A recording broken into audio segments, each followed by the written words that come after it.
BS, next level. Let us city, Naija. How una dey, my fellow Naija people? Wetin dey happen?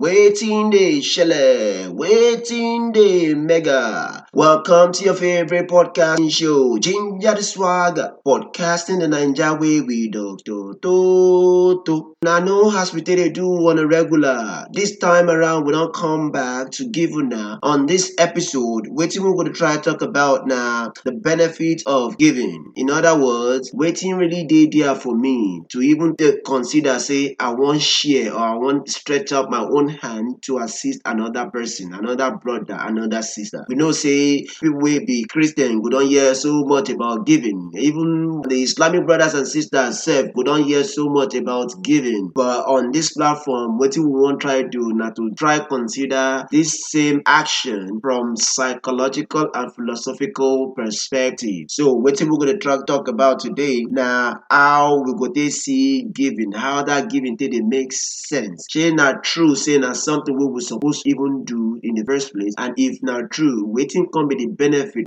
as we all take dey know. Before we try do anything, we wan first consider, hey, wetin dey there for me? Shey e go really make sense for me in any way? So na wetin we wan try talk about today for this episode with that. But as una take know, if you know and you don dey lis ten to us up until this time, you know say before Dr. Toto jump into the main issue for each episode, we go like take small break. And unto that reason right now, una go first leave me make I first take my break, go and then come back. And until my coming back, we'll come jump right into the main matter for this episode what we get today. So make una no go, make una just chill small. I go see you now for the other side.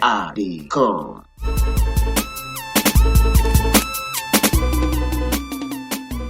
Oh yeah, now we don't come as we take talk say we go take come. Unto that reason, make we leave matter for Sister Martha to handle and make we jump right into wetin we get to deliver on top of this episode today. And for today, as we take talk, now the benefit of giving, now we want try share into we share together. One philosopher, one wise man first talk say the best way for you to take consider wetin your legacy be for this world, now for you to see them or consider them from the way you take dey live your life. And wetin that one mean, I say you go try consider the effect when your lifestyle get on other people wey dey around you. Wetin be the things wey you dey do wey you self feel say you not supposed to, and wetin be the things wey you supposed to when you know deep down within your heart say you not dey do, or maybe you even dey do small rather than say make you commit your full effort into them as e suppose to be. Now wetin that wise person talk be that say wetin be those things? Now those things you go need first consider wey you go fit know how your own living be on earth as you take dey this world. So how the legacy wey you go even live for life before you even peme or before you buy come for this world. So now unto those things we go need to dey consider. Another person talk say giving na the sign say you be true servant. How that one take be true, we don't know, but I say no be the thing wey me know, but now wetin me don dig into based on the scientific perspective and the philosophical perspective. So from the scientific perspective, they talk say giving na the sign say you be true servant. They say givers never lack and lackers never give. Another thing wey dem talk be say nobody dey too poor wey not get waiting to give, and nobody dey too rich wey not get waiting to receive. Wetin that one mean be say everybody wey dey this world, whether you be politician or whether you be teacher or whether you be anything wey you be, we all be beggars. We need each other. That na the reason why you go say when election time don dey reach, you go see politicians dem dey rally round, dey come people community, dey try share money, dey try give food so that you go fit get people attention and dem go fit get una make una come vote for them. Now unto that reason, na the philosophical way or reasoning behind everything wey dem dey do be that, wey dem go dey give, wey dem go dey share. So now wetin make them beggars be that. So we our own with the masses them, we know say we need people, we need each other to take aspire or move from one level to another better level. Now unto that level make us all beggars. And one prominent person for this world, for academic or for education level, himself talk say na person wey correct dey find joy in helping people. So when we dey talk about politicians, say politicians then they come communities, give rice or come dey give money just to see people attention and support. That kind help wey dem dey render na selfish help, because for the most part wetin you go see say all those politicians dey do be say after when they don get elected into their positions or their offices, then they tend to forget all the promises wey they don make. But wetin Aristotle talk be say person wey correct na person wey be say dey find joy, say na willingly, na something wey just dey come out of him own correct mind to take reach out to other people, to help people out. So he talk say this kind people na people wey understand the benefit behind giving. So for my own reasoning of Aristotle's statements, me sef come as I take dey dig, I come get to understand one Chinese proverb wey talk say hand when they give out roses, that's na the flower, nor they go without good smell. So if you render help give person genuinely, no be those political selfish help render way we all know. When they talk about genuine help to people or to somebody, definitely some way somehow as this world they design, that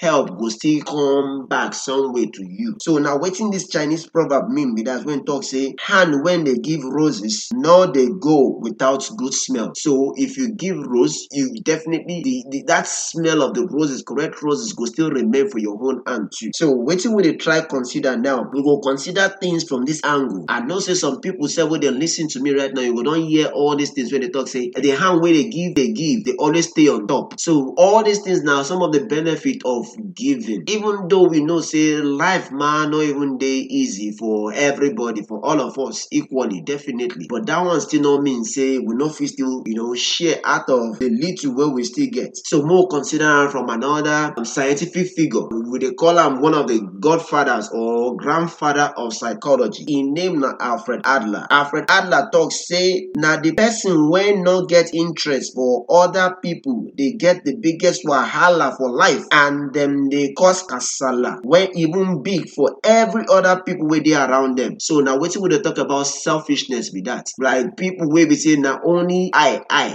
wetin I fit get, wetin I fit get, wetin I fit get, dem don't even ready share wetin they already don't get sef with other people. Alfred Adler, one of the father of psychology or the grandfather of psychology, now don't hear that from him. So in talk say na person wey not get interest for other people, now then they get the biggest wahala for life, and also then they cause big gbege kasala for every other person wey dey around them, because na always leaning I gimme, na their own name be that. One philosopher said, even talk say if some selfish people won't try take advantage of you, this na warning, serious warning. Then talk say make you just try arrange them wella, pack them for one corner, not even try to even say you won't even get balance with them in terms of say you want share the same score. Say this person do me like this, they try take advantage of me, so maybe say take advantage of this person, more try they evil, more they balance equal. No, they say not even try to, they say pack am wella, just arrange the person, put them for one side, because if you not do so, but you they try arrange, say okay, more they the same level I go do to this person, what this person do to me, or has this person they maltreat me or they treat me, they say you feel go end up be the loser,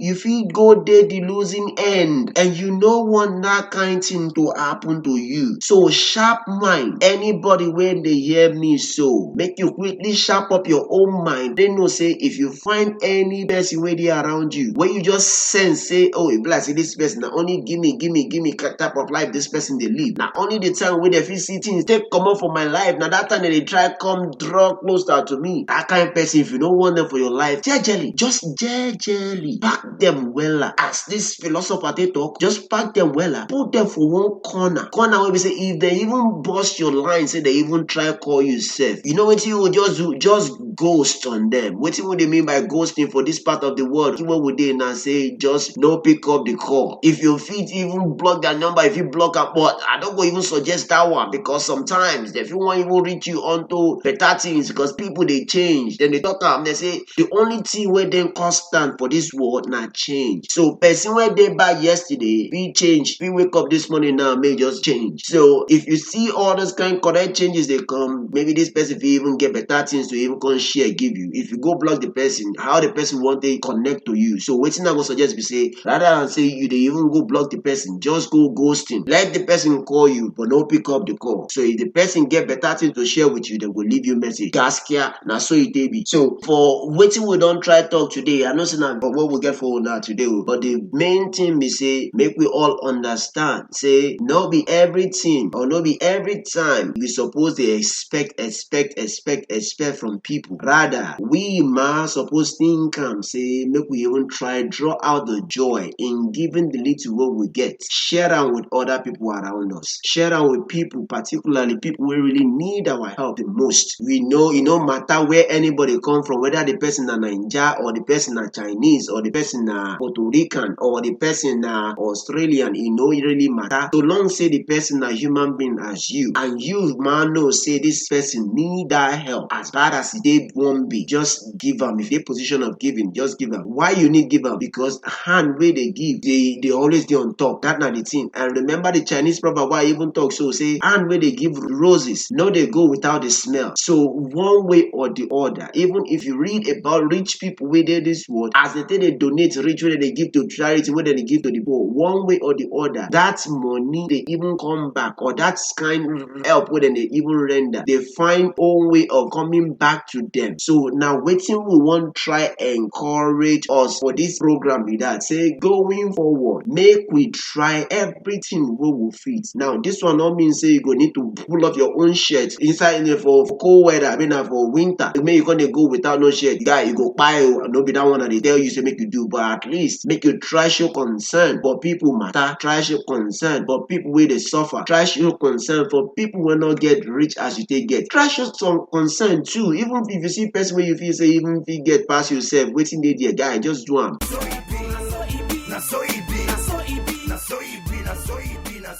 I hope say we don't make sense for today's episode. If the matter be as I did talk so, it go better if you go feel help share this message, share this program, this podcast with your network them. And if you be the kind person who still never press the subscribe button yet, I don't know what you they wait for. No sit on a long thing, no wait on a long thing at all, because long thing no day for better people who want make their life better. And I dey sure say you dey among the people who want make your own life better. So waiting you still dey wait on a long thing for that reason, try press that subscribe button so that anytime we will drop new episode, as we take a drop weekly on a weekly basis, you go fit get the alert. And as you take they get the alert, as I say they beg you too, I beg no dey selfish too much. As this episode they talk about sharing, one way to begin to the share, to put that habit or that behavior or attitude of sharing, now for you to start to the share this episode, share the program, anything where you hear, where you feel say touch you or make sense for your own life, I beg waiting stop you to share them with others. So the sharing starts with this one. Press some, share them with your network on Facebook, on any social media platform where you dey, just share them. I no go even take anything, no go take anything away from you, but rather as I take talk, it go make more sense, make you be the giver, because even ordinarily speaking, now so we dey be. Now as our creator they create us to be the giver, not to the receive, but to be the giver. So if you dey among the people where believe say your life here on earth now to regenerate and to give, because you dey give and you're giving and sharing to others, I beg start them now, like now. So until I see una again for next week, I say make una still remember say I be una host to Dr. Toto for Ginger the Swagger, podcasting the Niger way. And until then, I say take am easy. We are